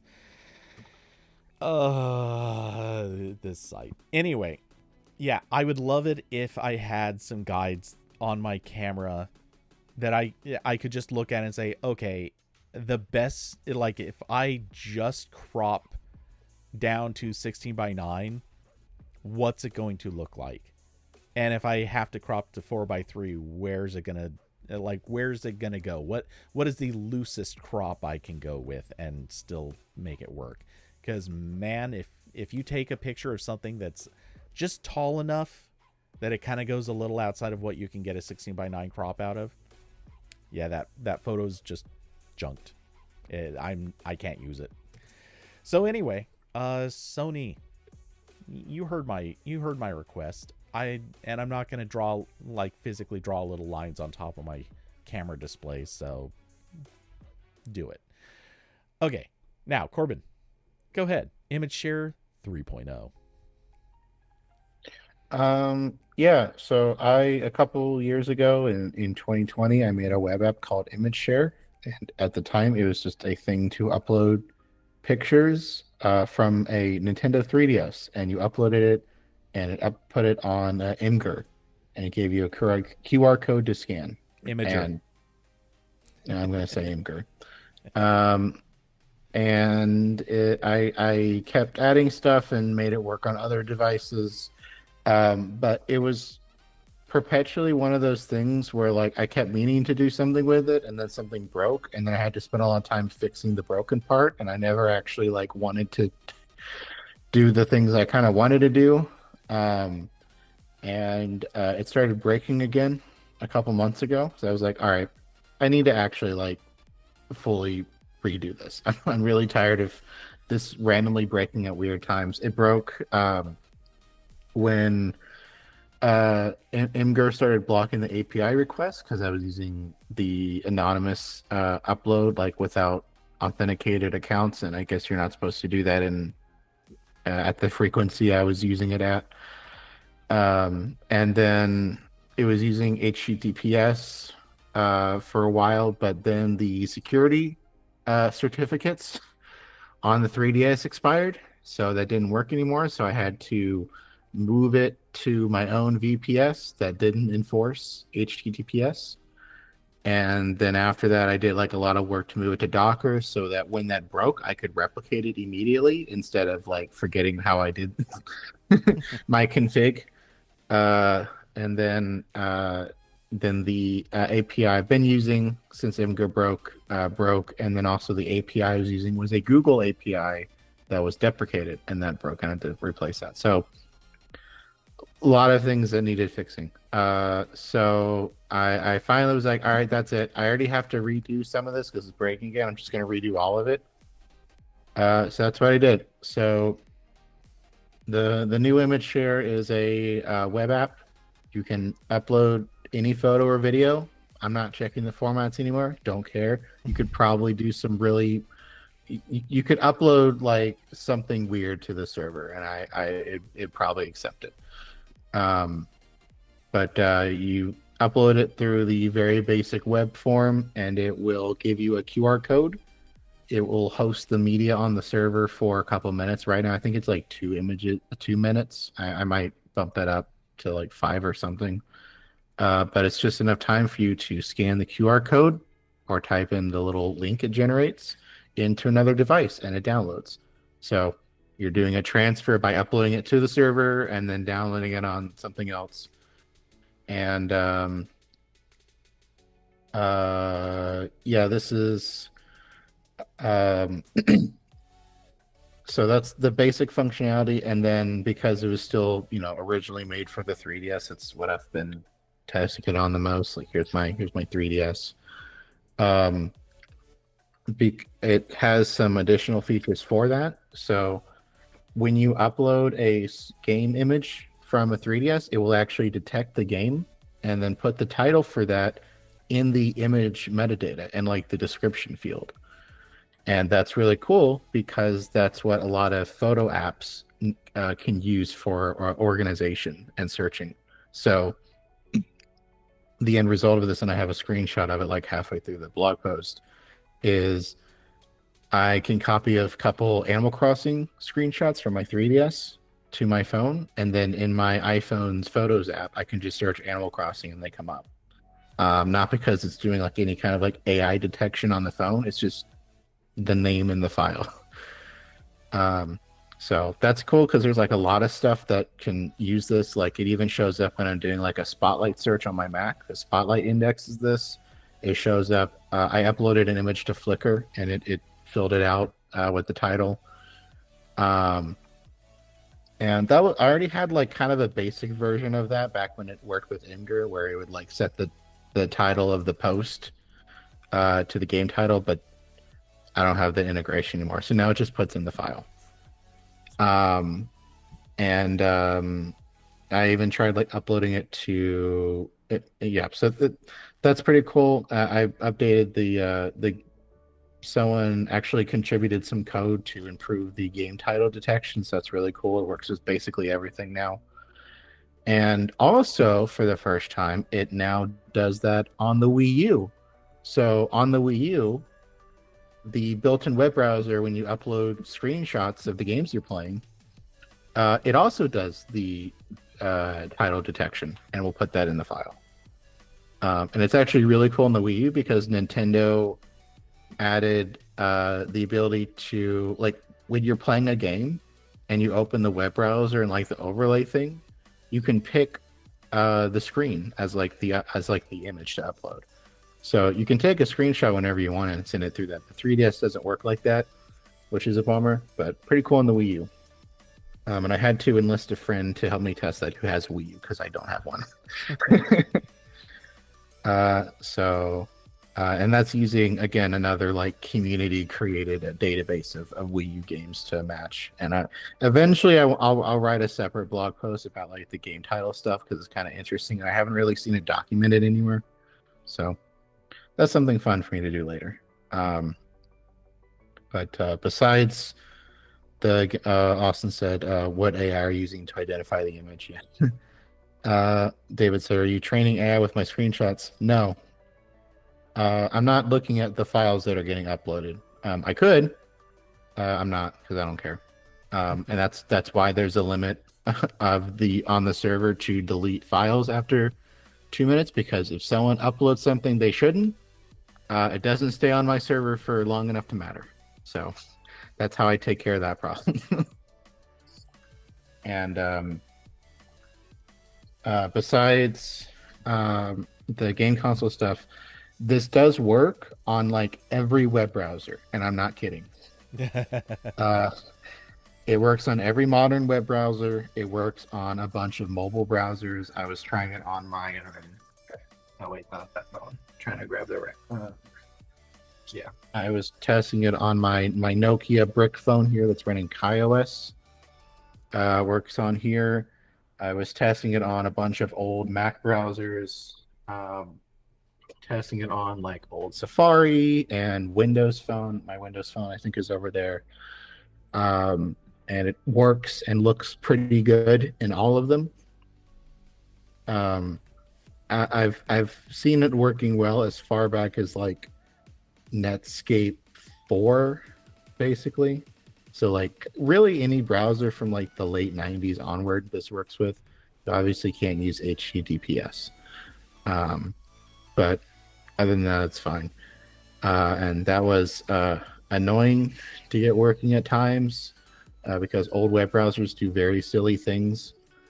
But working pretty well. Right now, so really the only hard limit here is, does the browser allow file uploads? And also for the QR code, does the web browser support PNG images? And I've determined there are some web browsers that can do file uploads but do not support PNG images. So that's something in my to-do list to try to look at later. But yeah, so it's working pretty well. I really like looking at the analytics for this. So I had, for a while now, I'm using Plausible Analytics, which is like a Google Analytics alternative, and I'm collecting the data server side because if you can believe it, Google Analytics doesn't work on the 3DS or Plausible's like JavaScript thing. So I get to see a bunch of fun browsers in my stats. Like as I open it right now, if I go to last 30 days, I see 14 visitors on Windows Phone, 3 visitors on PlayStation Portable. I've not tested this on the PSP, so I don't know how well it works there. I see BlackBerry OS 1 visitor, Symbian 1 visitor. I see KaiOS 2 visitors. Those are probably both me. Yeah. And then a bunch of, some Nintendo stuff, Linux. So that's always fun. And yeah, so all working pretty well. And this was all possible because I rewrote it from PHP to Node.js. So this is no longer PHP. I'm done with PHP. It fucking sucks. I hate using it. Um, Node is pretty cool, and a lot of the new features was just like a Node library that I had to add a little bit of code for to plug it in, and it worked. Like the QR codes it makes, that's just a Node library, and all of the like web hosting stuff, like that's just the Express Node library. Austin said, "Can I use my QCat to scan the QR code?" I don't know what a QCat is. But anything that can the barcode reader. I mean anything that scans QR codes. Although the QR code is it's a link, and it's an HTTPS link. And someone did ask if like there can be a button or something to make it a not secure link so that you could scan this with other ancient technology. So that's also on the to-do list for later. I don't know if I'll do that or not. But yeah, so this is generally a web app to move photos and video to like a modern thing very easily, because everything, a lot of stuff has a web browser. So if it has a web browser, this will probably work in it to some extent. Yeah. And the Nintendo service that this was meant to be an alternative for shut down a while ago. So I'm winning. I'm the last one. And it just to spite Nintendo, I'm hoping I can keep this running for a very long time. Because now it's very easy to keep running because it's Docker. So if the server breaks, I click, a couple buttons and it's back. And right now, it's on a $6 a month VPS, and I'm nowhere close to maxing that out. So not too outrageously expensive.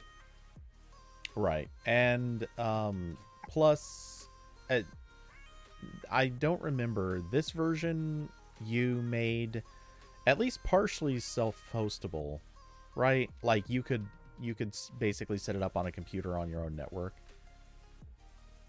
Yeah, you can. I haven't gone as far as making like Docker images for it. I do want to do that eventually, because I think that'd be cool to make it like a one-click install on a NAS or something. But yeah, if you have like Docker desktop, it's like you need to download that. There's instructions in the repository, but it's basically like download the repo and then make a config file with a couple options, and then you start it. Yeah. And then when you're running it on a production web server, there's like another couple of things you need to set, and it will make the SSL certificate for you and get that all running. Yeah. So, it may not necessarily be the like instant out of the box experience for someone who wants to self-host, but it's close enough that you could kind of get there. And one of these days, I assume you'll be calling on me and Zach and whoever else has a NAS to test it on their individual platform setups. Yeah, that's definitely the end goal. Because obviously, you may not be hosting forever. Right. And also, like, when I'm hosting, it's like not really, it's not secure by design. Like none of these things support HTTPS, so you are kind of running just like unencrypted web pages, which is not generally a good idea. But if it's on your local network and it doesn't leave your local network, that's great. Yeah. So ideally, at some point, I'd start to shuffle people to click the button on their Synology or whatever to install this, and then use that. But I have not looked into that at all, because Docker imaging looked annoying. I'd probably have to like store settings in a different way and a lot of other dumb stuff. Mm-hmm. But it's fine right now. It's fine. It's not going to break anymore. That's the main important point for me. It's done breaking.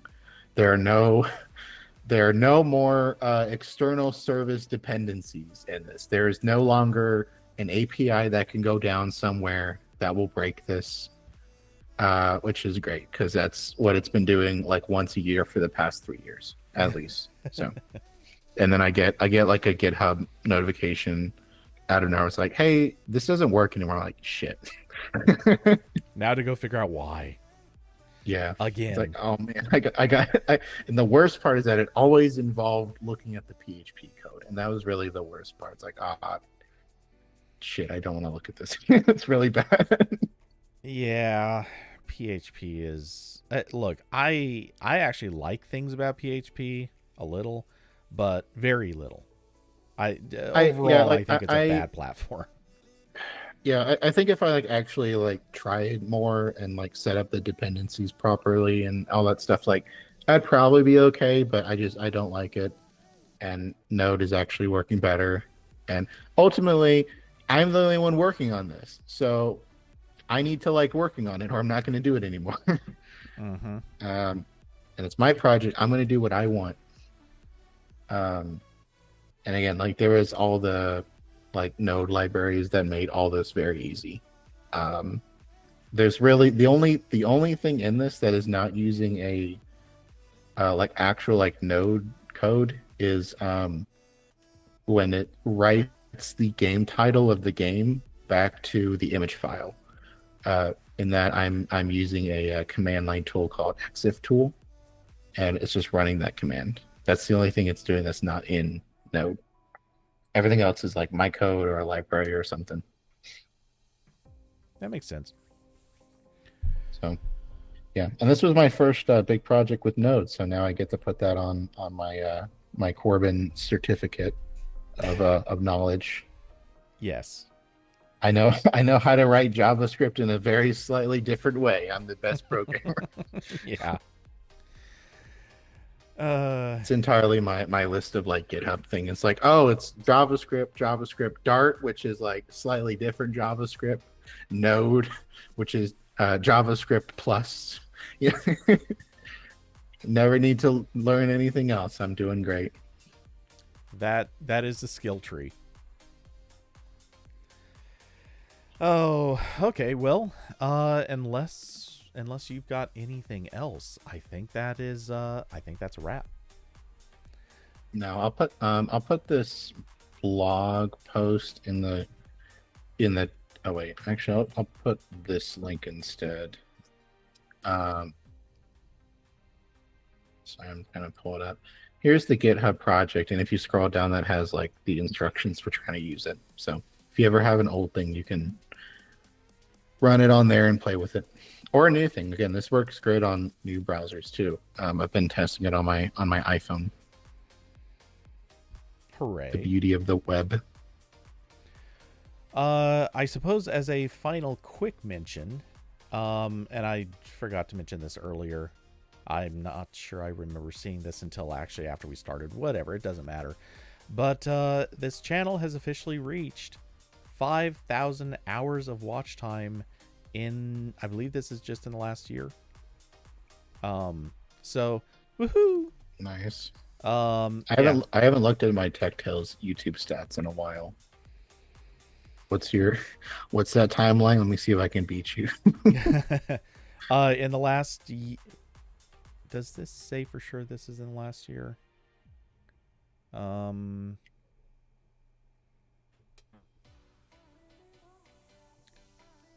Oh, is that lifetime? The achievement that it's popping up on the YouTube dashboard says 5,000 hours of watch time. But I think that might be...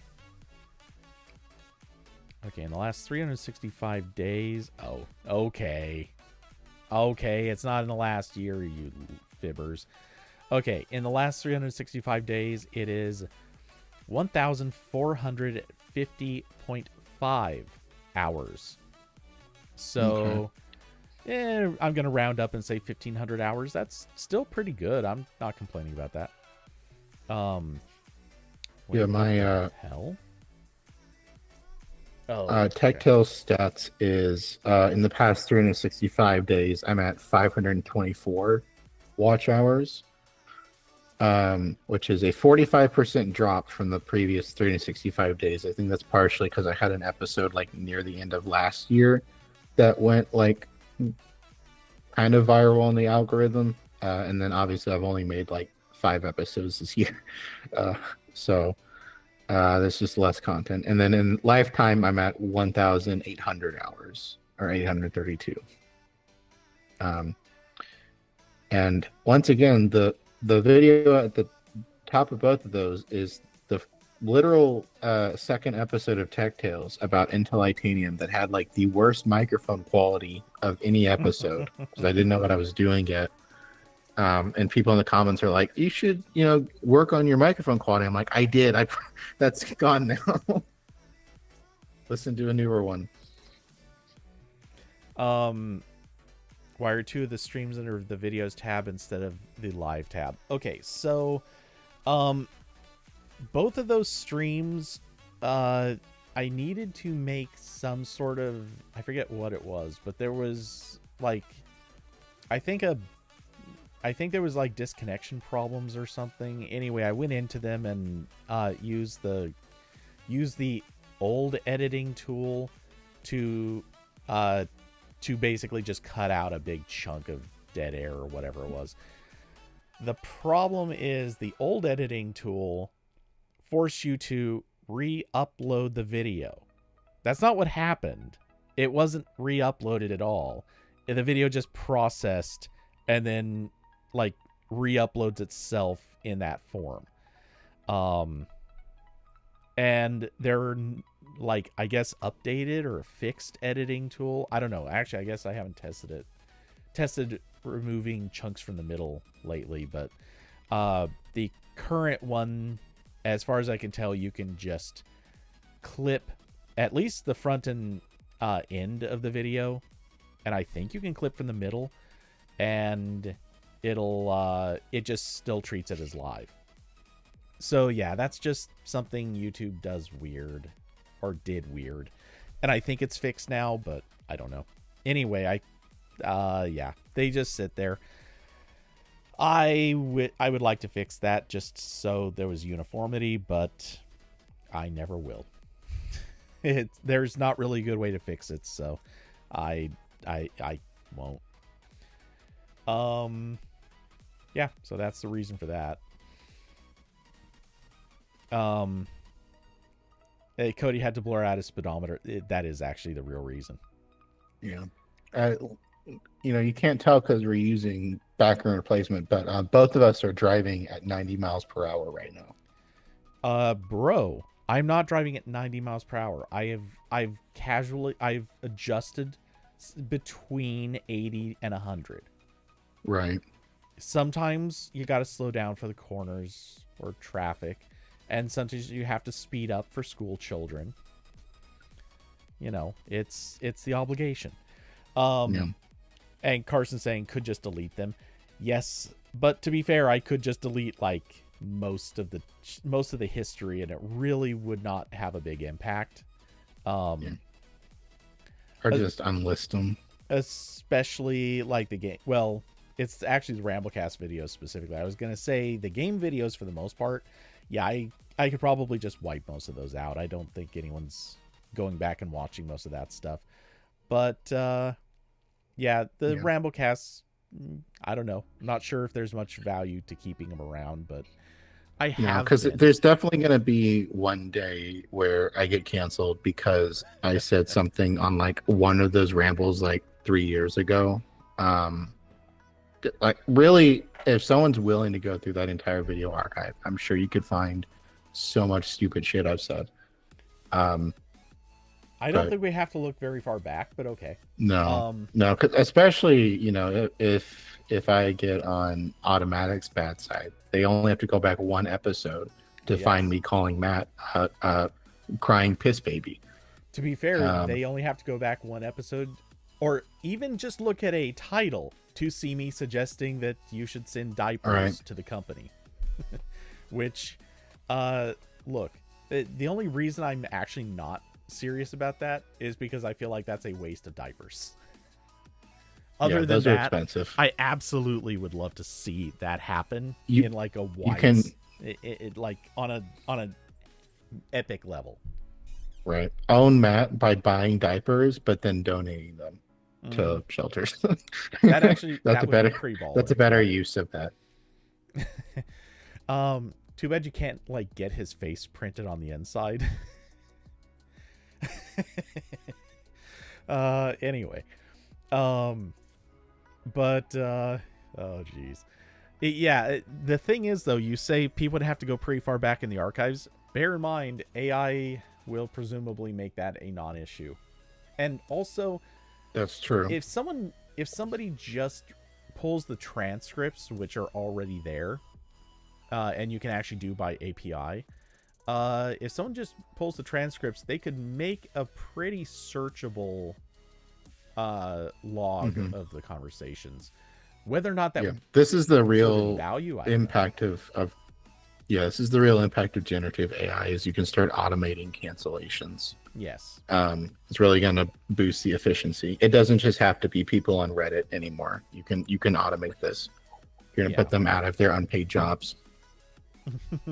Yes. That being said, We would have found the Boston bomber so much faster with AI.